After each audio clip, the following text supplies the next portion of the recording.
ರೈತ ಬಾಂಧವರೇ, ಈಗ ಕೇಳಿ ಕೆಳದಿ ಶಿವಪ್ಪನಾಯಕ ಕೃಷಿ ಮತ್ತು ತೋಟಗಾರಿಕೆ ವಿಜ್ಞಾನಗಳ ವಿಶ್ವವಿದ್ಯಾಲಯ ಶಿವಮೊಗ್ಗದಲ್ಲಿ ಹಮ್ಮಿಕೊಂಡ ಅಡಿಕೆ ಸಮೃದ್ಧಿಗಾಗಿ ಕಾಳು ಮೆಣಸಿನಲ್ಲಿ ಅಂತರ ಬೆಳೆ ರಾಷ್ಟ್ರೀಯ ವಿಚಾರ ಸಂಕಿರಣ ಈ ಕುರಿತು ಬಾನುಲಿ ವರದಿಯನ್ನ ಕೇಳೋಣ. ಎಲ್ಲ ಗುರುಗಳೇ, ಮರಿ ಗುರುಗಳೇ, ಮುಂದಿನ ಗುರುಗಳೇ, ಅನ್ನದಾತರೆ, ನನಗೆ ಯಾವಾಗಲೂ ಅಷ್ಟೇ ಒಂದು ಏರಿಯಾಕ್ಕೆ ಹೋದ ತಕ್ಷಣ ಸರ್ ಈ ನಮ್ಮದು ನೆರಳು ಜಾಸ್ತಿ, ನೀರು ಜಾಸ್ತಿ, ಇದು ಯಾವ ತಳಿ ಹಾಕಬೇಕು ಅಂತ ಹೀಗೆ ಪ್ರಶ್ನೆಗಳು ಬರುತ್ತೆ. ಈಗಾಗಲೇ ಅಂಕೇಗೌಡರು ಪ್ರೆಸೆಂಟೇಷನಲ್ಲಿ ಹೇಳ್ತಾ ಇದ್ರು, ಗ್ರೋಯರ್ಸ್ ನಂಬರ್ 1 ಚಾಯ್ಸ್ ಯಾವುದು? ಪನ್ನೀರ್ 1, ನಂತರ ಬರೋದು ಪನ್ನೀರ್ 2. ಆದರೆ ಅದರಲ್ಲೂ ಕೂಡ ಕಡಿಮೆ ಮಳೆ ಮತ್ತು ಕಡಿಮೆ ಒಳ್ಳೆ ಡ್ರೈನೇಜ್ ಇತ್ತು ಆ ಥರ ಇರಬೇಕಾದ್ರೆ ಕರಿಮುಂಡ ವೇರಿಯಂಟ್ಸು ತುಂಬ ಬರ್ತಾ ಇದೆ. ಇದು ನಮ್ಮ ಸಂಸ್ಥೆ IASR ಅಲ್ಲಿ 2 ತಳಿಗಳು ಬಂತು, ಶ್ರೀಕರ ಶುಭಕರ, ಇದು ನೀವು ನೋಡ್ತಾ ಇರೋದು ಶುಭಕರ, ಮತ್ತು ಹಾಗೆಯೇ ಕುಂಭಕಲ್ ಅಂತ ಒಂದು ವೆರೈಟಿ ಪ್ರಸ್ತಾಪ ಮಾಡಿದ್ರು ಅಂಕೇಗೌಡರು. ಆ ಕುಂಭಕಲ್ ಅನ್ನೋದು ಕೂಡ ಕರಿಮುಂಡ ಒಂದು ಸೆಲೆಕ್ಷನ್. ಹಾಗೆ ಪನ್ನೀರ್ 6 ಅದು ಕೂಡ ಪನ್ನೀರ್ 1 ಕರಿಮುಂಡ ಸೆಲೆಕ್ಷನ್. ಇನ್ನು ಇದು ನಾನು ಭಾಳ ವ್ಯಂಗ್ಯವಾಗಿಯೇ ಹೇಳ್ಬಿಟ್ರು, ನಾವು ಗಿಡಗಳನ್ನು ಹಾಕ್ತೀವಿ, ಬೆಳೆಸನ್ನು ನೋಡ್ಕೊಳ್ಬೇಕು ಅಂತ. ಹಾಕಿದ ಗಿಡ ಉಳಿಸೋದು ನಮ್ಮದು ಕರ್ತವ್ಯ. ನಾವು ಹೇಗೆ ಒಂದು ಸ್ಕೂಲು, ಗೌರ್ಮೆಂಟ್ ಸ್ಕೂಲಿಂದ ನೆಕ್ಸ್ಟ್ ಸ್ಕೂಲು, ಪಬ್ಲಿಕ್ ಸ್ಕೂಲ್ ಹೀಗೆ ಹೋಗ್ತೀವಲ್ಲ, ನಾವು ಯಾವಾಗಲೂ ಅಷ್ಟೇ ಪಬ್ಲಿಕ್ ಸ್ಕೂಲ್ ಇಟ್ಕೊಂಡಿರ್ಬೇಕು. ಹಾಕಿದ್ದು 98% ಎಸ್ಟಾಬ್ಲಿಷ್ಮೆಂಟ್ ಬರಬೇಕಾದ್ರೆ ನಾವು ಏನು ಕ್ರಮ ಕೈಗೊಳ್ಬೇಕು ಅನ್ನೋದ್ರ ಬಗ್ಗೆ ನೀವು ನೋಡಿದ್ದೀರ. ಮಲ್ಟಿಪಲ್ ಲೈಟ್ ಡಿಸ್ಟೆನ್ಸು ಹಾಕಿದ್ದಕ್ಕೆ ಕರೆಕ್ಟಾಗಿ ತಿದ್ದಬೇಕು ಗಿಡ. ಇನ್ನೂ ನಮಗೇನಾದ್ರು ಹಿಡಿತಕ್ಕೆ ಬರಲಿಲ್ಲ ಅಂತಂದರೆ ಅದಕ್ಕೊಂದು ಚೀಪ್ ಒಂದು ಮೆಶ್ ಹಾಕೋದು ಸಾಕು, ಅದು ಬದುಕುತ್ತೆ. ಇನ್ನು ಮುಂದಿನ ಸಮ್ಮರಲ್ಲಿ ಅದನ್ನು ಮತ್ತೆ ನಾವು ಬೆಳ್ಕೊಂಡು ಹೋಗ್ಬೇಕು. ಇದನ್ನು ನಾವು ತಂದ ಗಿಡಗಳಲ್ಲಿ ಬೀಲಿ ಬಗ್ಗು, ನೆಮಟೋಡು, ವೈರಸ್ಸು, ಫೈಟ್ ಆಫ್ ಥರ ಇವೆಲ್ಲ ಕೂಡ ಸೇರಿದ್ರು. ಈಗ ಅಕ್ರಾಸ್ ನಮ್ಮದೆಲ್ಲ ಕಾಳುಮೆಣಸು ಬೆಳೀತಾ ಇರೋ ಜಾಗ ಎಲ್ಲ ನಾವು ತೊಗೊಂಡು ಹೋದರೆ ಸುಮಾರು 14 ಒಳ್ಳೆ ನರ್ಸರಿಗಳಿದೆ. 14 ಒಳ್ಳೆ ನರ್ಸರಿಗಳು, ಅದು ಕೂಡ ನಂಜುರೋಗ ಮುಕ್ತ. ಇದು ಅದನ್ನು ನಾವು ರಿಸರ್ಚ್ ಸ್ಟೇಷನಲ್ಲಿ ಮಾಡಿದೀವೋ ಇಲ್ಲ ಗೊತ್ತಿಲ್ಲ. ಆದರೆ ಗ್ರೋಯರ್ ಲೆವೆಲಲ್ಲಿ ಸುಮಾರು ತಳಿಗಳದ್ದು ಸಂಗ್ರಹ, ತಳಿಗಳದ್ದು ಬ್ಯಾಂಕ್, ಜೀನ್ ಬ್ಯಾಂಕ್ ಅಂತೂ ಈಗ 14 ಕಡೆ ಬಂದಿದೆ. ಅವು ಒಟ್ಟಾರೆ ಪ್ರಯತ್ನ ಪಟ್ಟರೆ 40ರಿಂದ 45 ಲಕ್ಷ ಗಿಡಗಳು ನಮಗೆ ಸಿಗೋಂಥ ಒಂದು ವ್ಯವಸ್ಥೆ ಆಗಲೇ ಅದು ಕ್ರಿಯೇಟ್ ಆಗಿದೆ. ಅದು ಏನು ಸಂಶೋಧನಾ ಕೇಂದ್ರಗಳಲ್ಲ, ಎಲ್ಲ ಗ್ರೋಯರ ಬೆಳೆಗಾರರ ಪರಿಶ್ರಮದಿಂದ ಒಂದೊಂದು. ಈಗಂತೂ ಕೂಡ ಒಂಥರ ರೆವಲ್ಯೂಷನ್ ಥರ ಅದು ಆ ಕೆಲಸಗಳು ಆಗ್ತಾಯಿದೆ. ಇನ್ನು ಇದು ಯಾಕೆ ಇದು ಬಂತು ಅಂದಾಗ ಪ್ಲ್ಯಾಂಟ್ ಪ್ರೊಟೆಕ್ಷನ್ ಅಂದ ತಕ್ಷಣವೇ ಇನ್ಸೆಕ್ಟಿಸೈಡ್ ಹೊಡಿ, ಈ ಫಂಜಿಸೈಡ್ ಹೊಡಿರಿ, ಹೀಗೆ ಅಂತ ಶುರುವಾಗ್ತದೆ. ಅದಕ್ಕೆ ಮೊದಲು ಬೆಳೆಗಾರರ ಮೊದಲ ಆದ್ಯತೆ ನಮ್ಮಲ್ಲಿರೋ ಹನಿ ಬಿ ಪಾಪ್ಯುಲೇಷನ್ನ ಉಳಿಸೋಂಥದ್ದು. ಏನಿದ್ರು ಕೂಡ, ಏನೇ ಪ್ಲ್ಯಾಂಟ್ ಪ್ರೊಟೆಕ್ಷನ್ ಮಾಡಿದ್ರು ಕೂಡ ಎಲ್ಲ ನೀಡ್ ಬೇಸ್ಡ್. ಯಾವುದೇ ಕಾರಣಕ್ಕೂ ಕೂಡ ಅದು ವಯಲೆಂಟ್ ಆಗಬಾರ್ದು. ನಾನ್ ವಯಲೆಂಟ್ ಪ್ಲ್ಯಾಂಟ್ ಪ್ರೊಟೆಕ್ಷನ್ ಸಿಸ್ಟಮ್ ಅದು ಇರಬೇಕು. ಆದರೆ ಒಂದು ಮುಖ್ಯವಾಗಿ ನಮ್ಗೆ ಕೆಲವು ಸತಿ ಫೋನ್ ಬರ್ತಾಯಿತ್ತು, ಈಗ ಕಾಫಿನಲ್ಲಿ ಹೂ ಬಂದಿದೆ, ಸೆಟ್ ಆಗುತ್ತೋ ಇಲ್ವೋ, ಅರೇಬಿಕಾ ಖಂಡಿತ ಸೆಟ್ ಆಗುತ್ತೆ. ಅದು ಹನಿ ಬೀಸಿದ್ರೆ 10ರಿಂದ 30% ಜಾಸ್ತಿ ಆಗುತ್ತೆ. ರೋಬಸ್ಟಾದಲ್ಲಿ ಶಾರ್ಟ್ ಫ್ಲವರಿಂಗ್ ಫೇಸು, ನೀರು ಕೊಟ್ಟು 8ರಿಂದ 9 ದಿವಸಕ್ಕೆ ಫ್ಲವರಿಂಗ್ ಬರುತ್ತೆ. ಮತ್ತು ಅದು ಕೂಡ ಕ್ರಾಸ್ ಪಾಲಿನೇಷನ್ 100%. ಅದಕ್ಕೆ ಗಾಳಿ ಮೂಲಕ ಆಗುತ್ತೆ ಮತ್ತು ಇನ್ಸೆಕ್ಟಿಸೈಡ್ ಬೇಕೇ ಬೇಕು.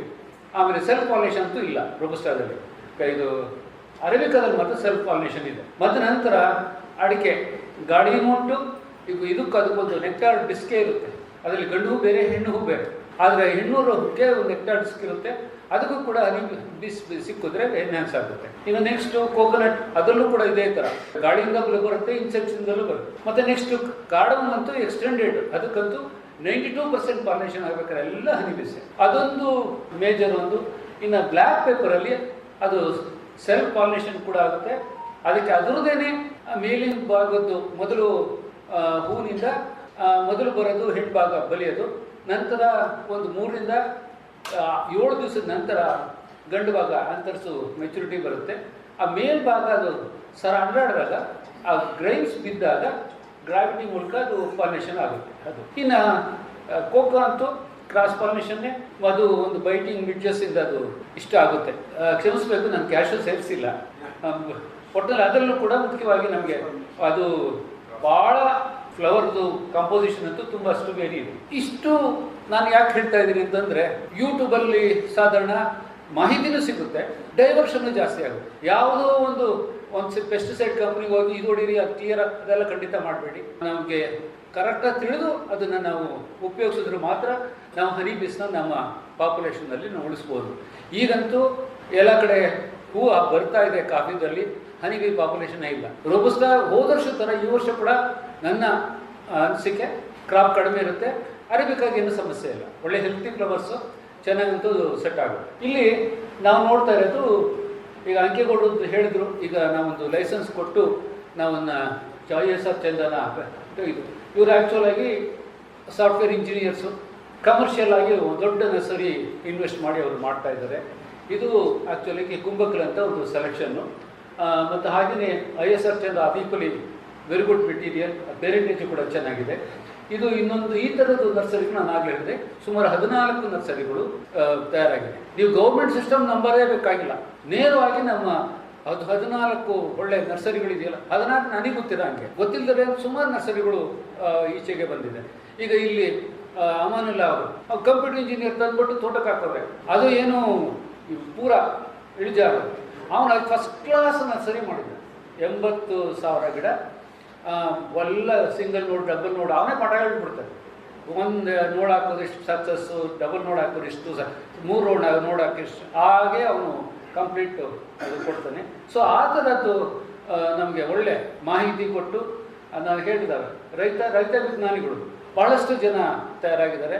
ಆ್ಯಕ್ಚುಲಾಗಿ ನಮಗೆ ಮಾರ್ಗದರ್ಶಕರು 78 ವರ್ಷ ನನಗಾದರೂ ಕೂಡ ರೈತ ವಿಜ್ಞಾನಿಗಳೇ ಜಾಸ್ತಿ ಮಾರ್ಗದರ್ಶಕರು. ಆಮೇಲೆ ಹೆಚ್ಚು ಏರಿಯಾ, ಹೆಚ್ಚು ನಮ್ಮ ಸಕ್ಸಸ್ ಸ್ಟೋರೀಸ್ ಇರೋದೇ ನಮ್ಮ ರೈತರ ಫೀಲ್ಡಲ್ಲಿ. ಇನ್ನು ಇಲ್ಲಿ ಡಾಕ್ಟರ್ ಅಂಕೇಗೌಡರು ಪ್ರಸ್ತಾಪ ಮಾಡ್ತಾ ಹೇಳಿದ್ರು, ಬೆಳಕು ನೀರು ಸಮರ್ಪಕವಾಗಿ ಕೊಟ್ಟರೆ ನೋಡಿ, ಅದರಲ್ಲಿ ಮಧ್ಯ ಇರೋದು ಹೆಣ್ಣು, ಅಕ್ಕಪಕ್ಕ ಇರೋದು ಗಂಡು ಭಾಗ, ಇದು ಎಷ್ಟು ಪರ್ಸೆಂಟೇಜ್ ಉಂಟು ಅಷ್ಟು ಮಟ್ಟಿಗೆ ಅದು ಸೆಟ್ ಆಗ್ತದೆ. ಇದು ಪ್ರೊಡಕ್ಷನ್ನಲ್ಲಿ ಭಾಳ ಮುಖ್ಯ. ನಾನೇನು ಪ್ಲಾಂಟ್ ಪ್ರೊಡಕ್ಷನ್ ಯಾಕೆ ಪ್ರೊಡಕ್ಷನ್ ಬಗ್ಗೆ ಹೇಳ್ತಾ ಇದ್ದೀನಿ ಅಂತಂದರೆ, ಆ್ಯಕ್ಚುಲಾಗಿ ಈ ನೀರು ಕೊಟ್ಟು ಬೇಗ ಚಿಗುರು ಬಂದು ಕಾಳು ಸೆಟ್ ಆದರೆ 80% ನಮಗೆ ಕಾಯಿಲೆಗಳೇ ಇಲ್ಲ ಆ ಜಾಗದಲ್ಲಿ.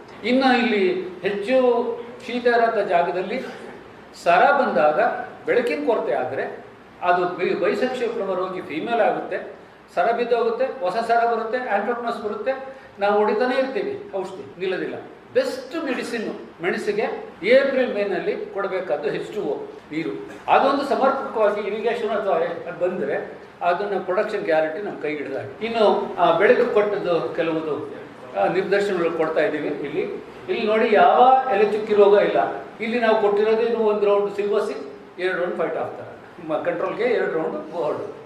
ಇದಿಷ್ಟರಲ್ಲೇ ನಮಗೆ ಆ ಸಿಸ್ಟಮ್ ಬರುತ್ತೆ. ಸಾಧಾರಣ ಅದರಲ್ಲಿ ನಾವು ಈ ವರ್ಷ ಎಸ್ಟಿಮೇಟ್ ಮಾಡಿರೋದು 93 kg ಮೇಲೆ ಅದ್ರ ಹಸಿರು ಪೇಪರ್, ಅಂದರೆ ಹೆಚ್ಚು ಕಡಿಮೆ 30 kg ಮೇಲೆ ನಮಗೆ ಡ್ರೈ ಪೇಪರ್ ಅದೊಂದೇ ಒಂದು ಬಳ್ಳಿನಲ್ಲಿ ಬರುತ್ತೆ. 80 ವರ್ಷದ್ದು ಒಂದು ಮುದುಕ ಪ್ಲಾಂಟರು ಅದನ್ನು ವ್ಯವಸ್ಥೆ ನೋಡ್ತಾ ಇದ್ದಾರೆ. ಪೂರ್ತಿ 158 ಎಕರೆಷ್ಟು ತೋಟ. ಅಂದರೆ ಇಲ್ಲಿ ನಂಬರ್ ಅಲ್ಲ, ಏಜು ನಂಬರ್ ಅಲ್ಲ, ಅವರೆಷ್ಟು ತಿಳುವಳಿಕೆ ಇಟ್ಟು ಅದನ್ನು ಕೆಲಸ ಮಾಡ್ತಾರೆ, ಅದ್ರ ಮೇಲೆ ಅವರಿಗೆ ಪ್ರತಿಫಲ ಸಿಗುತ್ತೆ ಮುಂದೆ ಹೋಗಿ. ನೆಕ್ಸ್ಟು ಇದನ್ನು ಅಂಕೇಗೌಡರು ಮೋಸ್ಟ್ಲಿ ನಾನು ಹೇಳ್ಬಿಡ್ತಾರೆ ಅಂತ ನಾನು ಬಿಟ್ಟೆ, ಆದರೆ ಇದನ್ನು ಸ್ಕಿಪ್ ಮಾಡೋಣ ಅಂತ. ಆದರೆ ಇಲ್ಲಿ ಮುಖ್ಯವಾಗಿ ಪ್ರೊಡಕ್ಷನ್ಗೆ, ಪ್ಲಾಂಟ್ ಪ್ರೊಟೆಕ್ಷನು ಸೇರಿದಾಗಿದೆ. ಪ್ರೊಡಕ್ಷನ್ಗೆ ಬೇಗ ಕುಯ್ಬೇಕು, ಅದರಲ್ಲಿ 2 ಬಾರಿ ಫಸಲು ಕೊಯ್ದು ಒಳ್ಳೆಯದು. ಆಮೇಲೆ 3-5 ದಿವಸದ ನಂತರ, ವಾರಗಳ ನಂತರ ಅದಕ್ಕೆ ಮರಗಸಿ ನೀರು ಮತ್ತು ಕಾಫಿನಲ್ಲಿ ಬರೋಂಥ ಬ್ಲಾಸಮ್ ಇರಿಗೇಷನು, ಬ್ಯಾಕಿಂಗ್ ಸಾಕು, ಸುಣ್ಣ ಹಾಕೋದು, ಮತ್ತು ನೆರಳು ಕ್ರಮ ಸರಿಪಡಿಸೋದು, ಮತ್ತು ನೀರಾವರಿ 3-5 ರೌಂಡು, ಮತ್ತು ಅದ್ರ ಜೊತೆಗೆ ಫೋಲಿಯರ್ ನ್ಯೂಟ್ರಿಷನ್. ನೀರು ಸರಿ ಕೊಟ್ಟು ಚಿಗುರು ಬೇಗ ಬಂದರೆ, ಮೇ ಅಥವಾ ಮ್ಯಾಕ್ಸಿಮಮ್ ಜೂನ್ 10th ಒಳಗಡೆ ಬಂದರೆ ಅದರಲ್ಲಿ ನಮಗೆ ಆಂಟ್ರಪ್ರೋಸ್ ಬರೋದಿಲ್ಲ, ಪೆಸ್ಟ್ಗಳು ಇರೋದಿಲ್ಲ. ಯಾಕೆ ಪ್ರಾರಂಭಿಕ ಹಂತದಲ್ಲೇ ನಾವು ನೋಡ್ಕೊಂಡು ಹೋದರೆ ಅಲ್ಲಿ ಯಾವ ರೀತಿ ನಮಗೆ ಅದರದ್ದು ಅಗತ್ಯತೆ ಬರೋದಿಲ್ಲ. ಮತ್ತು ಸತ್ತ ಬಳ್ಳಿ ತೆಗೆಯೋದು, ಬಸ್ಸಿಗಾಲುವೆ ವ್ಯವಸ್ಥೆ ಕೊಡೋದು, ಇದು ನಾವು ದೊಡ್ಡ ಲಿಸ್ಟೇ ಕೊಟ್ಟರು. ಇದು ಡಾಕ್ಟರ್ ಅಂಕೇಗೌಡರು ಬಸ್ಸಿಗಾಲುವೆ ಮಾಡಬೇಕು, ಇದೆಲ್ಲ ಒಂದು ಒಂದು ಲಿಸ್ಟ್ ಇತ್ತು. ಎಷ್ಟನ್ನು ಗಮನಿಸಿದ್ರೋ ಗೊತ್ತಿಲ್ಲ. ಮತ್ತು ನಂತರ 1 ರೌಂಡ್ ಗೊಬ್ಬರ ಕೊಡ್ತೀವಿ, ಬಳ್ಳಿನ ಕಟ್ಟಬೇಕು, 3 ಸತಿ ಕಟ್ಟಬೇಕು ಬಳ್ಳಿನ. ಮರಕ್ಕೆ ಅಡಿಕೆ ಮರ ಆದರೆ 3 ಸತಿ, ಬೇರೆ ಮರಗಳಾದರೆ 2 ಸತಿ. ಮತ್ತು ನಂತರ ಅದಕ್ಕೆ ಸತ್ತ ಕಡೆ ಗಿಡ ಹಾಕೋದು, ಮತ್ತು ಮಣ್ಣು ಸ್ವಲ್ಪ ಏರಿಸೋದು. ಅತಿ ಹೆಚ್ಚಂದರೆ 1/2 ಅಡಿ ಅಷ್ಟೇ, ಅಥವಾ ಮೊದಲನೇ ಸರ್ತಿ. ಮತ್ತು ಪ್ರತಿ ವರ್ಷ ಒಂದು ಅಡ್ಡ ಬೇರೆರಡು ಅಂದರೆ 1.5 ಇಂಚು ಅಷ್ಟಕ್ಕೆ ನಾವು ಮಣ್ಣು ಏರಿಸಿ ಅದಕ್ಕೆ ನಾವು ತರಗು ಕೊಡ್ತೀವಿ. ಮತ್ತು 1 ರೌಂಡ್ ಬೋರ್ಡು, ಮತ್ತು 2ನೇ ಬಾರಿ ಗೊಬ್ಬರ. ಮತ್ತು ಇಲ್ಲಿ ಯಾವುದಾದ್ರೂ ತೋಟದಲ್ಲಿ, ನನಗೆ ಈ ಸಾಗರ ಈ ಭಾಗದಲ್ಲಿ ಮತ್ತೆ ಈ ಶಿವಮೊಗ್ಗ ಕೆಲವು ಭಾಗದಲ್ಲಿ ನಿಮಗೆ ಫೋನ್ಗಳು ಸುಮಾರು ಬರುತ್ತೆ. ಸರ್ ಈಗ ನಾನು ಕೊಡ್ಬೋದಾ ಅಂತ, ಆಗೋದಿಲ್ಲ. ಮೊದಲು ಬೋರ್ಡ್ ಕೊಡಬೇಕು. ಹಿಂದಿನ ವರ್ಷದಲ್ಲಿ ಆ ಜಾಗದಲ್ಲಿ ಪ್ರತಿ ಎಕರೆಗೆ 4 ರಿಂದ 5 ಬಳ್ಳಿಯಷ್ಟು ಸತ್ತಿದ್ರೆ ಅಲ್ಲಿ ಫೈಟ್ ಆಫ್ಟರ್ ಜೀವಂತ ಇದೆ ಅಂತ. ನಮ್ಮ ಮೊದಲು ಆದ್ಯತೆ ಬಂದ ಕಾಯಿಲೆನ ಅಲ್ಲೇ ನಿಲ್ಲಿಸ್ಬಿಡ್ಬೇಕು. ಸೊ ಅವಾಗ ನಾವು ಮಾಡ್ಬೇಕಾಗುತ್ತೆ 2 ರೌಂಡ್ ಬೋರ್ಡ್ ಮಧ್ಯದಲ್ಲಿ ನಾವು ಒಂದು ಮೆಟಲಾಕ್ಸಿಲ್, ಮ್ಯಾಂಕೋಸಲ್, ತಪ್ಪರೆ ಮೆಟಲಾಕ್ಸಿಲ್, COC 2 ಸೇರಿಸಿ ನಾವು ಸಿಂಪಡಣೆ ಮಾಡ್ತೀವಿ. ಮೆಟಲಾಕ್ಸಿಲ್ 200 ಗ್ರಾಮ್ 35%, COC 400 ಗ್ರಾಮ್, ಎಲ್ಲ 200 ಲೀಟ್ರಿಗೆ ಅದು ತೆಗೆದು ಸಿಂಪಡಣೆ ಮಾಡ್ತೀವಿ. ಬೋರ್ಡು ಮತ್ತು ಮೆಟಲಾಕ್ಸಿಲ್, COC, ನಂತರ ಬೋರ್ಡು. ಈ ಕ್ರಮದಲ್ಲಿ ಆಲ್ಮೋಸ್ಟ್ 98% ಕೂಡ ಅಲ್ಲಿ ರೋಗ ಇರೋದಿಲ್ಲ. ರೋಗ ಇರುತ್ತೆ ಅಂತ ಅನ್ಬೇಕಾದ್ರೆ ನೀವು ಕೆಳಭಾಗದ ನೆಲಮಟ್ಟದಲ್ಲಿ ಇರೋಂಥ ಕೆಲವು ರನ್ನರ್ಸ್ನ ನೀವು ಜುಲೈ 2ನೇ ವಾರದಲ್ಲಿ ನೋಡಿ, ಕಪ್ಪು ಮಚ್ಚೆಗಳು ಬಂದು ಅದಕ್ಕೊಂದು ನಿರ್ದಿಷ್ಟ ಆಕಾರ ಇಲ್ಲ ಅಂತಂದರೆ ಅದು ಫೈಟ್ ಆಫ್ಟರಿಂದ ಶುರುವಾಗಿರೋ ರೋಗ. ಸೊ ಅದರ ಮೇಲೆ ನಾವು ಮುಂದಿನ ಕ್ರಮಗಳು ಅಳವಡಿಸ್ಕೊಳ್ಬೇಕಾಗುತ್ತೆ. ಇನ್ನು ಇವೆಲ್ಲ ಸಕ್ಸಸ್ ರೇಟ್ ಇದು ತೋಟಗಳು. ಇದು ಇಲ್ಲಿ ಏನು ಮಾಡಿರೋದು ಇಷ್ಟೇ, ಇದು ಎಲೆ ಚುಕ್ಕಿ ರೋಗ ಬರೋಂಥ ಜಾಗ, ಫೈಟ್ ಆಫ್ ಥರ ಬರೋಂಥ ಜಾಗ. ಆದರೆ ಇಲ್ಲಿ ಮರಗಸಿ ಮತ್ತು ನಂತರ ಬೋರ್ಡು ಅದನ್ನು ಅಚ್ಚುಕಟ್ಟಾಗಿ ಮಾಡಿದೆ. ಇಲ್ಲಿ ನಮಗೆ 1 ಎಕರೆಗೆ 600 kg ಕಾಳುಮೆಣಸು ಮತ್ತು 1 ಟನ್ನಷ್ಟು ಅರೇಬಿಕಾ ಕಾಫಿ ಇದು ಸಿಗ್ತಾ ಇದೆ. ಇದು ಸಾಧಾರಣ 3400 ಅಡಿ ಎತ್ತರದ್ದು ಜಾಗ. ಇಲ್ಲಿ ಯಾರಾದರೂ ಕಳಸ ಭಾಗದ ಕೆಲವು ರೈತರಿದ್ದರೆ ಈ ಅಂಶಗಳು ಅಳವಡಿಸ್ಕೊಳ್ಬೇಕು. ನಾವು ಗಮನ ಇಟ್ಟು ನಾವು ನೋಡಿದಾಗ ನ್ಯಾಚುರಲ್ ವೇರಿಯಂಟ್ಸ್ ಕಾಣ್ತದೆ ನಮಗೆ. ನಾವು ಇವರು ಲಕ್ಷ್ಮಣ್ ಗೌಡ್ರು ಅವರೊಂದು ಹ್ಯಾಬಿಟಲ್ಲಿ ಸಿಕ್ಕಿದ್ದು ವೆರೈಟಿಗಳು ತಂದು ಹಾಕ್ತಾ ಇರ್ತಾರೆ. ಆ ವೆರೈಟಿ ಹೆಸರುಗಳು ಗೊತ್ತಿರೋದಿಲ್ಲ, ಆದರೆ ಎಲ್ಲ ಸತ್ತು ಉಳಿದಿರೋದು ಕೆಲವು ವೆರೈಟಿಗಳು ಇರ್ತವೆ. ಅದೇ ನಮಗೆ ಮುಂದಿನ ಸೋರ್ಸ್ಗೆ ಒಂದು ವೆರೈಟಿಗಳಾಗ್ತದೆ. ಅದನ್ನು ನಾವು ಇಲ್ಲಿ ತೊಗೊಂಡಿರೋದು. ಇಲ್ಲಿ ಬೇರೆದೆಲ್ಲ ಫೇಲ್ ಆದರೂ ಕೂಡ ಈ ನ್ಯಾಚುರಲ್ ಒಂದು ಟಾಲರೆನ್ಸ್ ಇದೆಯಲ್ಲ, ಅದು ಆಸ್ಪೆಕ್ಟ್ ಇದೆ. ಅದನ್ನೇ ನಾವು ಎನ್ಕ್ಯಾಶ್ ಮಾಡಿ ನಮ್ಮ ರೈತರಿಗೆ ನಾವು ಮಾರ್ಗದರ್ಶನ ಕೊಡ್ತಾ ಇರೋದು. ಈಗಾಗಲೇ ಕೆಲವು ರಿಜಿಸ್ಟರ್ಡ್ ವೆರೈಟಿಗಳು ನೀವು ರಿಲೀಸ್ ಆಗಿದ್ದು ನೀವು ನೋಡಿದ್ದೀರ. ಇದು ಇದೇ ರೀತಿಯಿಂದ ಬರುತ್ತೆ. ಮೋಸ್ಟ್ಲಿ ಇವರ ಜಾಗದಲ್ಲಿ ನಾವು 4 ಈ ಥರ ಗಿಡಗಳನ್ನ ನಾವು ಆಗಲೇ ಐಡೆಂಟಿಫೈ ಮಾಡಿದ್ದೀವಿ. ಅದು ಮುಂದಿನ ವೆರೈಟಿಗಳಾಗುತ್ತೆ ಮುಂದೆ ಹೋಗಿ. ಇನ್ನು ಅದೇ ಕ್ರಮಗಳು ಫರ್ಟಿಲೈಸರು, ಬೋರ್ಡು. ಸೊ ಇಷ್ಟು ಇಲ್ಲಿ ಈಗಲೂ ಕೂಡ ನಮಗೆ ಕೆಲವೊಂದು ಇದಕ್ಕೆ ನಮಗೆ ಗೊತ್ತಿಲ್ಲ. ತೋಟ ಚೆನ್ನಾಗಿ ಬಂದಿರುತ್ತೆ, ನೀರಿನಲ್ಲಿ ಮುಳುಗಿದ್ರೆ ನೆಕ್ಸ್ಟ್ ಏನಿದ್ರು ಅದು ಎಲ್ಲೋ ಹಿಂಗಾಗಿ ಹೋಗ್ತಾನೆ ಇರುತ್ತೆ. ಅದು ನಮ್ಮ ಡಾಕ್ಟರ್ ವಿವೇಕ್ ಅವರು ಇನ್ನೂ ಚೆನ್ನಾಗಿ ಹೇಳ್ತಾರೆ. ಯಾವ ಕಾರಣಕ್ಕೆ ಆಗಲಿ ಅಡಿಕೆ ತೋಟದಲ್ಲಿ ನೀರು ನಿಲ್ಲಬಾರ್ದು, ಬಸ್ಸಿಗಾಗಿ ವ್ಯವಸ್ಥೆ ಇರಲೇಬೇಕು. ಅದೊಂದು. ಮತ್ತು ನಂತರ ಮೀಲಿಬಗ್ಗು ಈಗಿನ ಸಿಗೋಂಥ ರೆಕಮೆಂಡೇಶನ್ ಪ್ರಕಾರ ಮೀಲಿಬಗ್ಗು, ನೆಮಟೋಡು, ಫ್ಯೂಸೇರಿಯಂ ಕಾಂಪ್ಲೆಕ್ಸ್ನ ನಾವು ಎಫೆಕ್ಟಿವ್ ಆಗಿ ಮ್ಯಾನೇಜ್ ಮಾಡೋಂಥ ಸದ್ಯದಲ್ಲಿ ಯಾವುದೂ ಒಂದು ಇದಿಲ್ಲ. ಏನೋ ತಾತ್ಕಾಲಿಕವಾಗಿ ಇದನ್ನು ಸಪ್ರೆಸ್ ಮಾಡ್ತಾ ಇದ್ದೀವಿ ಅಷ್ಟೇ ಹೊರತು ಅದನ್ನು ಪೂರ್ತಿ ನಿಯಂತ್ರಣ ಮಾಡಲಿಕ್ಕೆ ನನಗೆ ಕೈಲಿ ಆಗ್ತಾ ಇಲ್ಲ. ಆಮೇಲೆ ನೀರಲ್ಲಿ ಇದು ಚಾನ್ಸ್ ಕೆಲವು ಸತಿ ಏನಾಗುತ್ತೆ, ನಾವೊಂದು ಕಡೆ 60 ಟನ್ ಟಾರ್ಗೆಟ್ ಇಟ್ಕೊಂಡು ಕೆಲಸ ಮಾಡಿದ್ವಿ. ಅದರಲ್ಲಿ 38 ಟನ್ ಪೂರ್ತಿ ಹೊಟ್ಟೆ ಹೋಯಿತು. ಬರೀ ಅರ್ಧ ಗಂಟೆ 4 ಇಂಚ್ ಮಳೆ ಬಂತು. ಪೂರ್ತಿ ಆ ಪ್ಲಾಟು ನೀರಲ್ಲಿ ಮುಳುಗಿತು. ಮತ್ತು ಮುಂದಿನ ವರ್ಷಗಳಲ್ಲಿ ಪೂರ್ತಿ ನಾವು ಕಳ್ಕೊಂಡ್ವಿ. ಇಲ್ಲಿ ನಮ್ಮಲ್ಲಿ ಒಬ್ಬರು ಚಾಂಪಿಯನ್ ಇದ್ದಾರೆ ಅಲ್ಲಿ, ಅಮಾನುಲ್ಲ.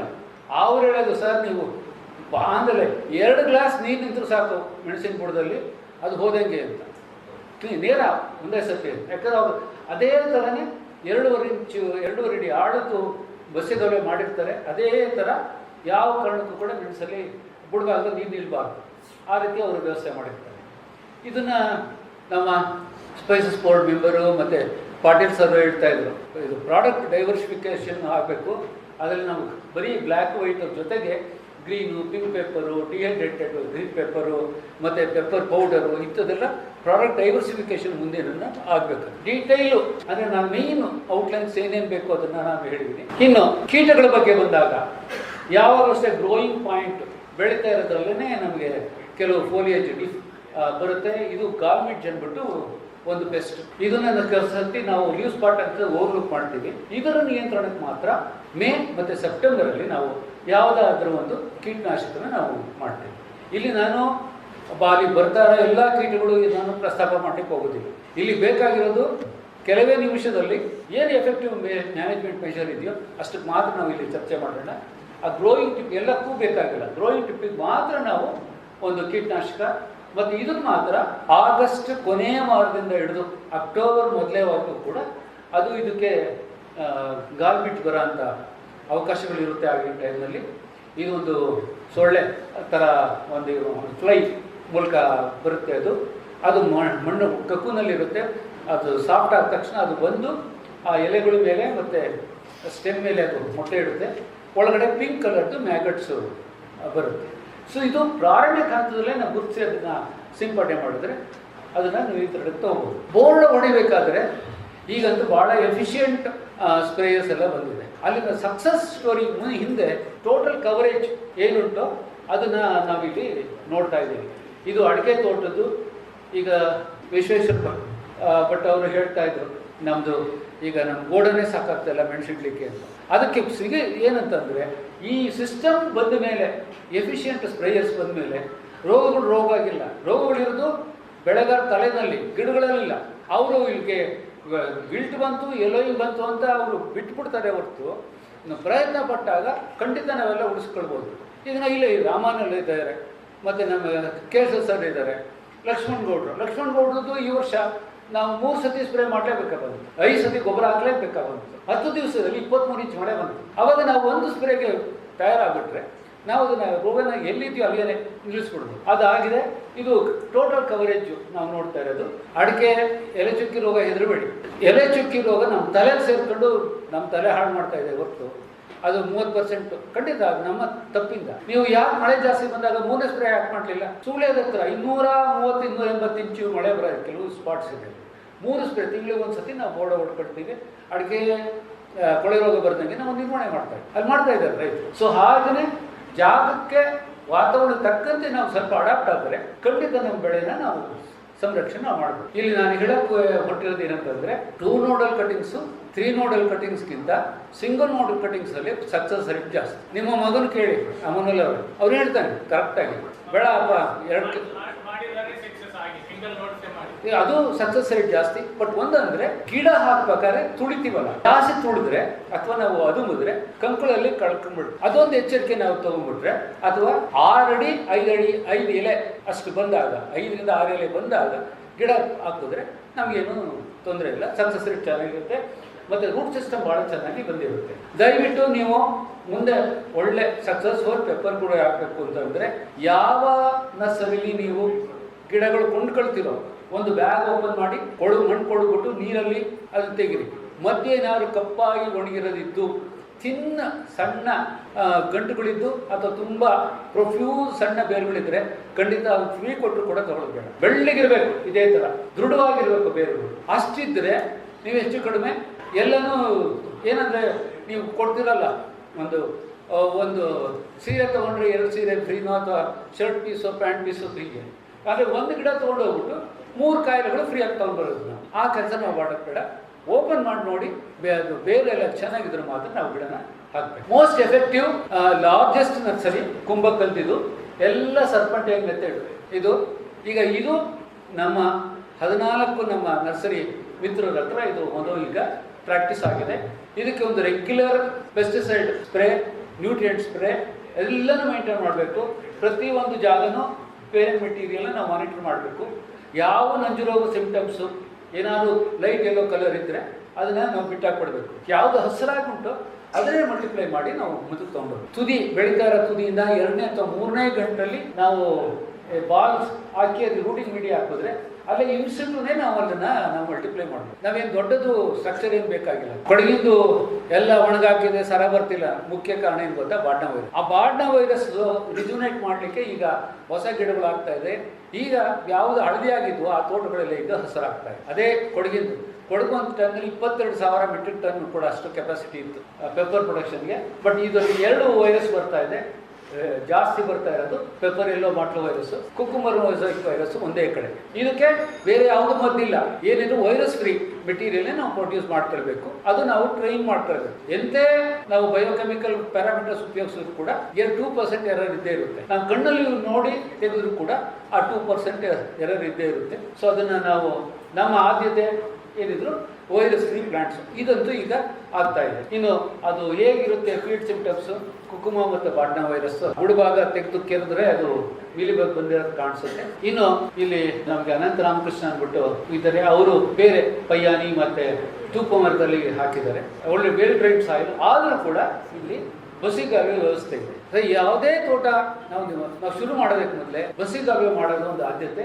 ಅದ್ರ ಪ್ರಕಾರ ನಾವು ಮುಂದೆ ಹೋಗ್ಬೇಕು. ಇನ್ನು ಅಲ್ಲಿ ಪಕ್ಕದ ಅಡಿಕೆ ತೋಟಗಳಲ್ಲಿ ಅಲ್ಲಿ ಕೂಡ ಅಷ್ಟೇ ನಾವು ಬಸಿಗಾಲುವೆ ಮಾಡಿ ಬಳ್ಳಿನ ಕರೆಕ್ಟಾಗಿ ಕಟ್ಟಿನೇ ನಾವು ಅದನ್ನ ಬಳ್ಳಿ ತಿದ್ದದು ಅದೊಂದು ಪ್ರಾಕ್ಟೀಸ್ ನೀವು ಮಾಡ್ಕೊಂಡು ಹೋಗ್ಬೇಕು. ಈಗ ಇಲ್ಲಿ ನಾನು ಕೂತಾಗಲೂ ಕೂಡ ಒಬ್ರು ಕೇಳ್ತಾ ಇದ್ರು ಚನ್ನಗಿರಿ ರೈತರು, ಸರ್ ಪನ್ನೀರು ನಾನು ಆಗಲೇ ಸೋತ್ಬಿಟ್ಟಿದ್ದೀನಿ, ನೆರಳು ಜಾಸ್ತಿ ಆಗಿದೆ, ನಾನು ಯಾವ ವೆರೈಟಿ ಹಾಕಿ. ಸೊ ಇವೆಲ್ಲ ಇದೆ. ವಿಜಯ್ ಅಂದ್ಬಿಟ್ಟು ಒಂದು ವೆರೈಟಿ, P9 ಅದಂತೂ ಎಲ್ಲ ಏರಿಯಾಕ್ಕೆ ಬರುತ್ತೆ, P3 ಅದು ಕೂಡ ಶೇಡೆಡ್ ಏರಿಯಾಕ್ಕೆ ಬರುತ್ತೆ, P8 ಅದು ಒಂದು ತುಂಬಾ ಒಳ್ಳೆ ವೆರೈಟಿ. ಅದು ಆಕ್ಚುಲಿ ಫರ್ಗಾಟನ್ ವೆರೈಟಿ, ನಾವೇನೇ ಅದಕ್ಕೆ ಉಪೇಕ್ಷೆ ಮಾಡಿದ್ದೀವಿ.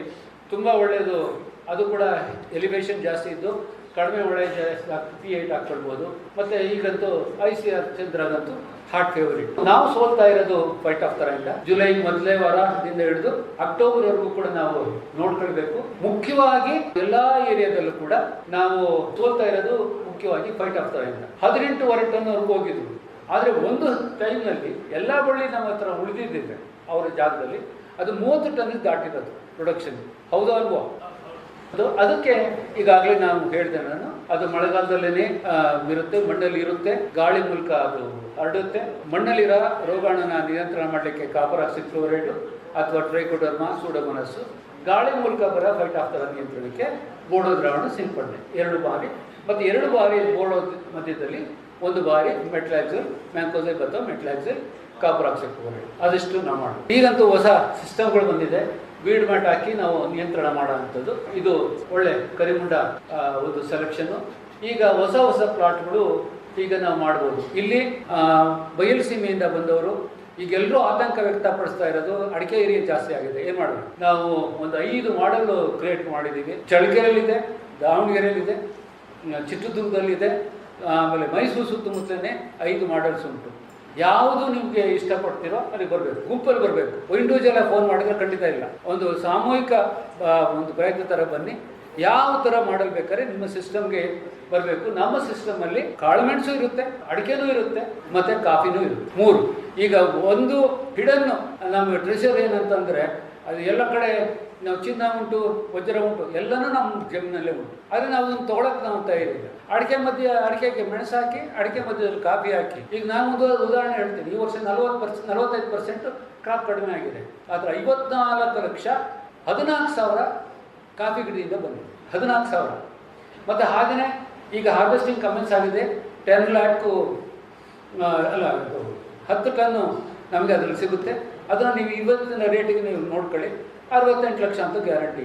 ಅಡಿಕೆಯಲ್ಲಿ ಎಷ್ಟಿದೆಯೋ ಗೊತ್ತಿಲ್ಲ, ಆದರೆ ಬದುಕಲಿಕ್ಕೆ ಮಾರ್ಗ ಉಂಟು.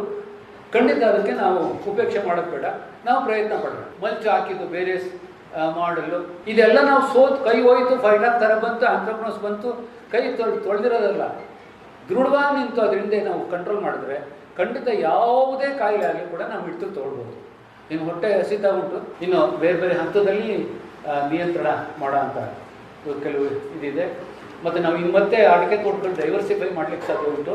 ಕಾಳುಮೆಣಸು ಇಟ್ಕೋಬೋದು, ಏಲಕ್ಕಿನೂ ಇಟ್ಕೋಬೋದು. ಆದರೆ ಏಲಕ್ಕಿ ಕಾಳುಮೆಣಸು ಇಡ್ಲಿಕ್ಕೆ ಅಂತ ಹೋದರೆ, ಏಲಕ್ಕಿ ಮತ್ತು ಕಾಳುಮೆಣಸು ಇಡ್ಲಿಕ್ಕೆ ಅಂತ ಹೋದರೆ, ಏಲಕ್ಕಿ ಕಾಳುಮೆಣಸಿನ 10 ಅಡಿ ಫಸಲು ಇಲ್ದಂಗೆ ಆಗ್ಬಿಡುತ್ತೆ. ಆವಾಗ ನಾವು ಸ್ಪೇಸಿಂಗ್ ವರ್ಕೌಟ್ ಮಾಡ್ಕೋಬೇಕು. ನಾವು ಕಾಳುಮೆಣಸನ್ನ ಭಾಳ ವ್ಯವಸ್ಥಿತವಾಗಿ ನಾವು ಬೆಳಿಬೇಕು ಅಂತಂದರೆ ಪೇರ್ಡ್ ರೋ 8 ಅಡಿ 12 ಅಡಿ ಜಾಗ, ಮತ್ತು ಹಾಗೆಯೇ ಪೇರ್ಡ್ ಕೊಟ್ಕೊಂಡು ಹೋಗಿ. ಮತ್ತು ಕೆಲವರು ದೊಡ್ಡ ಯೂಟ್ಯೂಬಲ್ಲಿ ದೊಡ್ಡ ಲೆಕ್ಚರ್ ಕೊಡ್ಲಿಕ್ಕೆ ಬರ್ತಾರೆ, ಜಾಸ್ತಿ ಗಿಡ ಹಾಕ್ಬೋದು, 6 ಅಡಿಗೆ ಇಟ್ಬಿಡಿ, ಮತ್ತು ನಾವು 12 ಅಡಿ ಗ್ಯಾಪ್ ಕೊಡೋಣ, ಅದು ಬೇಡ. ಮಿನಿಮಮ್ 8 ಅಡಿ ಬೇಕೇ ಬೇಕು. 10 ಅಡಿ ಕೊಟ್ಟರಂತೂ ಕೂಡ ಏನು 6 ಅಡಿ ಸ್ಪೇಸಿಂಗಲ್ಲಿ ಎಷ್ಟು ಫಸಲು ಬರುತ್ತೋ ಅಷ್ಟೇ ಫಸಲು 10 ಅಡಿನಲ್ಲಿ ಬರುತ್ತೆ. ಮತ್ತು ಅದ್ರ ಜೊತೆಗೆ ಕಾಳುಮೆಣಸು ಕೂಡ ನಾವು ಬರುತ್ತೆ. ಮತ್ತು ಅದ್ರ ಜೊತೆಗೆ ನಾವು ಪೆಪ್ಪರ್ ಕಾಫಿ ಹಾಕಲಿಕ್ಕೂ ಕೂಡ ಅವಕಾಶ ಇದೆ. ಇನ್ನು ಫರ್ಗಾಟನ್ ವೆರೈಟಿ P3, ಇದು ಜೋಮಿ ಮ್ಯಾಥ್ಯೂ ಅವ್ರ ತೋಟದಿಂದಲೇ ನಾವು ಐಡೆಂಟಿಫೈ ಮಾಡಿ ಇದು ಮಲ್ಟಿಪ್ಲೈ ಮಾಡಿ, ಇದು ಮೈಸೂರು ಹತ್ರ KRS ಹಿಂಭಾಗಕ್ಕೆಲ್ಲ ಹಾಕಿರೋದು. 147 ಕಾಳು, ಅವರೇಜ್ 140-147 ಕಾಳುಗಳು ಬರುತ್ತೆ, ದೃಢವಾಗಿದೆ. ಇದು ಫರ್ಗಾಟನ್ ವೆರೈಟಿ ಆ್ಯಕ್ಚುಲಾಗಿ P3 ತುಂಬಾ ಒಳ್ಳೆಯದು ಮೆಟೀರಿಯಲ್ಸು. ಅದು ಪನ್ನೀರ್ ಒಂದಷ್ಟೇ ದೃಢವಾಗಿದೆ, ಅಷ್ಟೇ ಚೆನ್ನಾಗಿ ಫಸಲು ಕೂಡ ಬರುತ್ತೆ. ಸುಮಾರು ಚಾಂಪಿಯನ್ಸ್ಗಳು ರೆಡಿ ಆಗ್ತಾ ಇದ್ದಾರೆ. ಅದರಲ್ಲಿ ಕುಂಭಕಲ್ಲು ತಂಕೆನೆ, ಇದು ಕರಿಮುಂಡ, ಇದರಲ್ಲಿ 3 ದಿನ ಆಗಲೇ IPC ಅವಾರ್ಡ್ ವಿನ್ನರ್ಸ್ ಇದ್ದಾರೆ. ಇದರಲ್ಲಿ ಪಕ್ಕಾ ಮಾಡಲು ಮಳವಳ್ಳಿ ಹತ್ರ ಅವರು ಕ್ರಿಯೇಟ್ ಮಾಡಿದ್ದಾರೆ.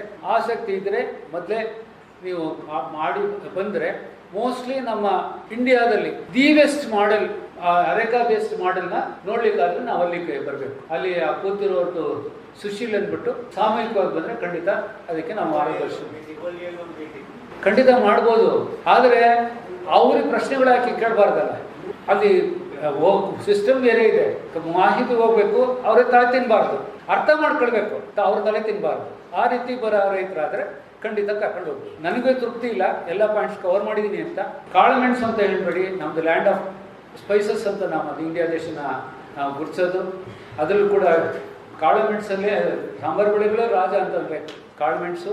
ನಮ್ಮ ಆರ್ಥಿಕ ಸ್ವಾತಂತ್ರ್ಯಕ್ಕೆ ಒಂದು ಯಾವುದನ್ನ ಬೆಳೆ ಇದೆ ಅಡಿಕೆ ತೋಟದವ್ರಿಗೆ ಅಂತಂದರೆ ಮೊದಲು ನೀವು ಕಾಳುಮೆಣಸಿಗೆ ಆದ್ಯತೆ ಕೊಡಬೇಕು, ನೆಕ್ಸ್ಟು ಕಾಫಿಗೆ ಆದ್ಯತೆ ಕೊಡಬೇಕು. ಅದು ಇಟ್ಕೊಳ್ಳಿ. ನಮಸ್ಕಾರ.